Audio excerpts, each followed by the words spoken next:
സയ്യിദുനാ അനസ് ബിൻ മാലിക് റളിയല്ലാഹു അൻഹു പറയുന്നുണ്ട്, ആദരവായ റസൂലുള്ളാഹിയുടെ സ്വഭാവം വല്ലാത്ത ഒരു അത്ഭുതമാണ്. ഞാനായിരുന്നു വെള്ളവും പാലും ഒക്കെ സൂക്ഷിക്കുന്ന സേവകൻ. പുന്നാര നബിക്ക് ആഹരിക്കാനുള്ള പാല് വന്നു, ഞാനത് കാത്തു പാർത്തിരുന്നു. റസൂലുള്ളാഹി എങ്ങോ പോയി മദീനയിലെ അൻസാറുകളുടെ വീട്ടിലേക്ക്. ഞാൻ ആ പാലും പാർത്തിരുന്നു. എനിക്ക് വിശന്നിട്ട് വയ്യ. ഞാൻ വല്ലാതെ പാല് സയ്യിദുനാ റസൂലുള്ളാഹി കുടിച്ചാൽ കുറച്ചെങ്കിലും എനിക്ക് ബാക്കി കിട്ടുമല്ലോ, കാത്തിരുന്നു.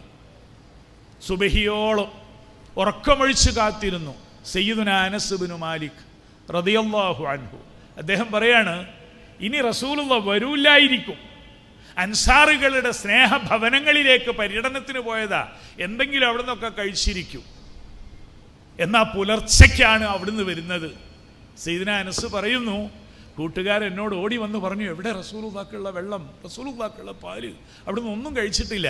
യഥാർത്ഥത്തിൽ സമയം തെറ്റിയപ്പോൾ റസൂലുള്ളാഹിക്ക് വേണ്ടി ഒരുക്കി വെച്ച ആ പാല് ഞാൻ പതുക്കെ കുടിച്ചിരുന്നു. അത് കുടിച്ചു തീർത്തു പോയിരുന്നു. ആദരവായ റസൂലുള്ളാഹി സ്വല്ലല്ലാഹു അലൈഹി വസല്ലം അത് മനസ്സിലാക്കി അടുത്തേക്ക് വന്നുകൊണ്ട് പറഞ്ഞു, യാ അനസ്, അനസായും ഞാൻ നോമ്പ് നോറ്റിട്ടുണ്ട്. എനിക്ക് നീ ആ പാല് കുടിച്ചത് അത്രയും നന്നായി. എനിക്ക് ഈ പാല് ഇപ്പൊ കുടിക്കേണ്ട ആവശ്യമില്ല.